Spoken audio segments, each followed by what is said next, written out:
So we're currently in Center Block, but more specifically, we're actually in the Senate foyer, which is the space that as you enter up through the east entrance of Center Block, you come into the Senate foyer before you proceed into the Senate's antechamber and the chamber itself.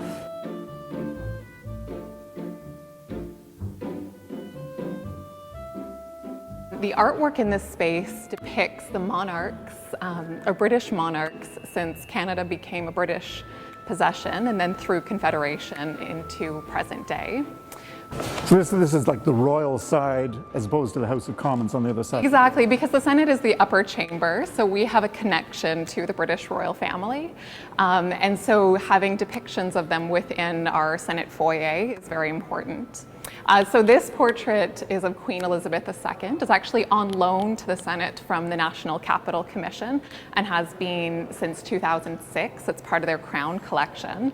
The reason that I wanted to point this one out is because out of all the paintings in the Senate foyer, this is actually the only one painted by a woman and by a Canadian artist. It was painted by a woman named Lilias Torrance Newton, who was a member of the Beaver Hall Group. In the 1950s, and she actually traveled to England to have a sitting with the Queen for this particular painting. And then the other monarchs are around the hall here? Exactly. So the other monarchs are in the Senate foyer, and for the most part, their consorts are actually located in the balcony above us. Another item worth looking at is the seniority board.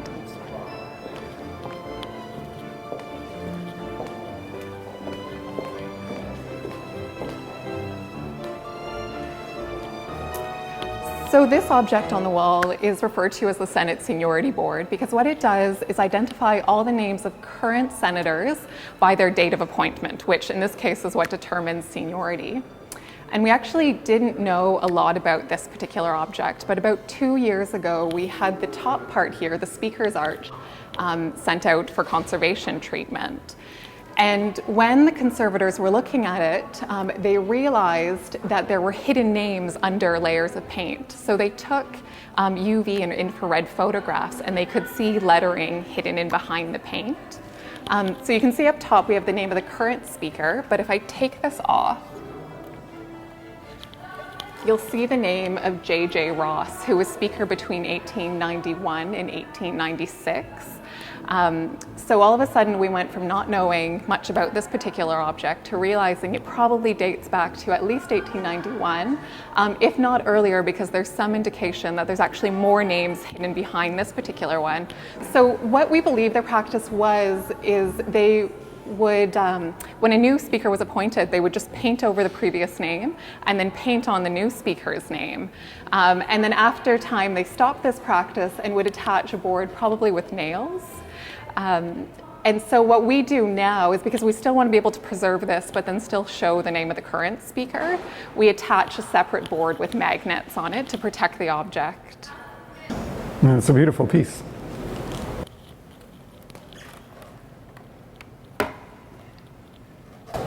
One of my favorite parts of the foyer is the stained glass over the entranceway. Let's have a look at that tomorrow.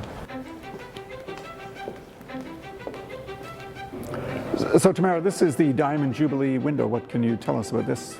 So this window was put in 2012 to commemorate Queen Elizabeth's Diamond Jubilee anniversary. You can see on one side there's a depiction of Queen Elizabeth, and then underneath is the current Center Block, and on the other side is Queen Victoria, who was queen when Canada became a country.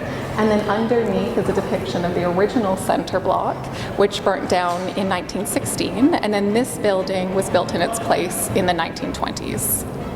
It's gorgeous. Mm-hmm. There was a window in there before. It basically just had leaded glass. And so it's actually in storage right now, but it was a more simple window in its place, but with the same silhouette and outline. There's also the mace underneath it there. Right underneath the Diamond Jubilee window is a replica of the Senate mace. So while this one stays on display underneath the Jubilee window, the actual mace is in the Speaker's office or in the Senate chamber while the Senate is in session. Well, let's go in and see the chamber now. So right now we're walking from the Senate foyer through the antechamber and into the Senate chamber. Okay, so Tamara, now we're in the antechamber of the Senate of Canada. And what can you tell us about the sculptures here? Yeah, so the antechamber has busts of some very important senators. This one right here is actually a bust of Corinne Wilson, who was the first female senator to be appointed. And she was appointed in the 1930s after the Persons case made it possible for women to become senators. And then just in behind me is a bust of James Gladstone, who was the first Indigenous senator to be appointed to the Senate, and he was appointed in the 1950s.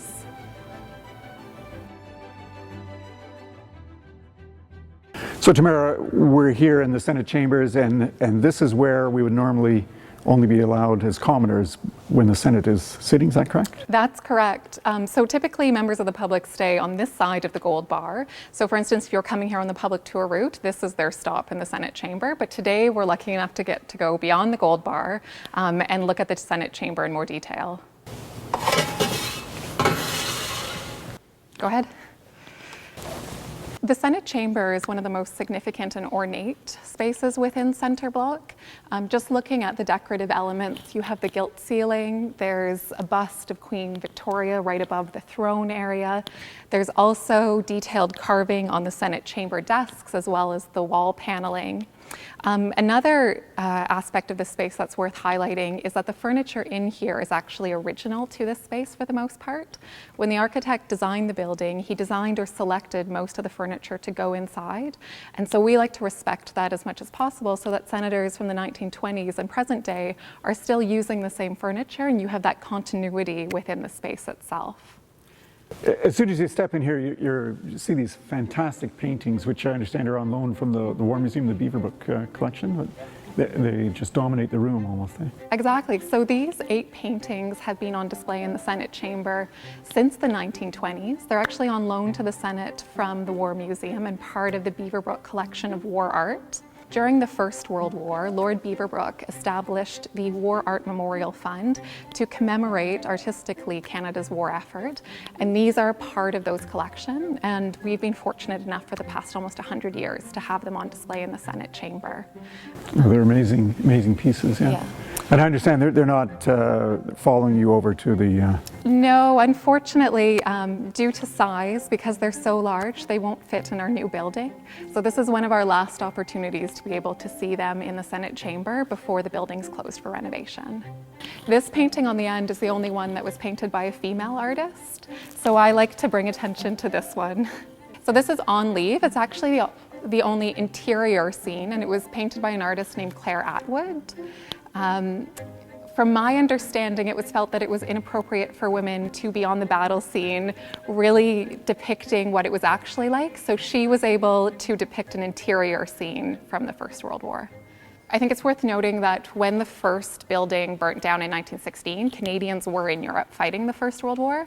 So then a few years later, when they were rebuilding this building, memories of the First World War were very present in Canadians' minds. And so it was very important to document and commemorate the sacrifices that Canadian soldiers had made just a few years earlier.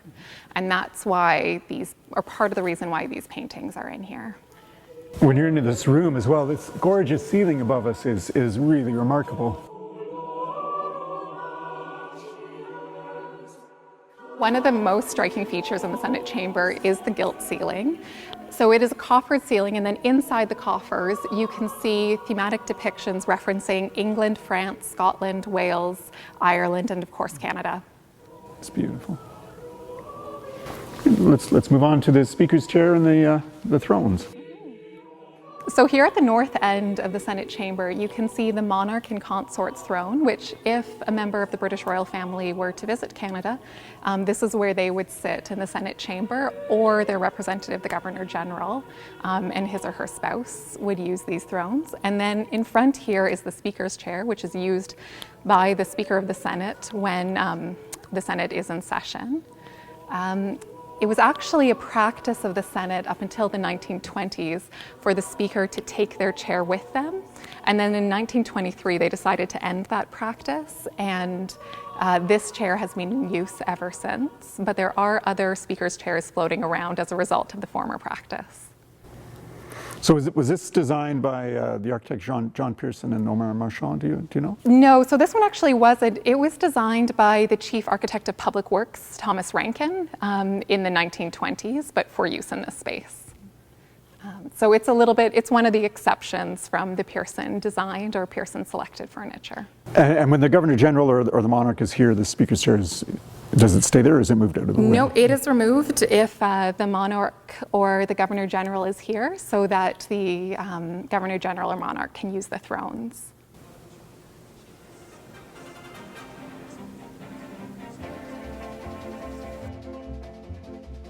I just think one of the most interesting things, if you've been in the House of Commons and you've been in the Senate chamber, is you notice the level of debate. It's a lot more respectful because of the fact that there are 105 senators versus 338 members of Parliament. You can actually hear what is being said in the chamber. You don't necessarily need your microphone because the chamber is a lot smaller. Okay, so what happens here? During a Senate sitting, you have senators from the government side on the right side of the Speaker, and directly opposite on the left side are the opposition senators. Directly in front of us, you'll see the table, and the people that sit on the table during the Senate sitting are table officers. At the head of the table, the Clerk of the Senate, the Clerk of the Parliaments, and on his left and right side are reading clerks who help with keeping track of speaking times for each senator. Directly behind the table, you'll have two sets of tables, and those are for stenographers who are responsible for capturing everything that is said in the Senate for the purposes of our Hansard and our debates, the official record of the Senate.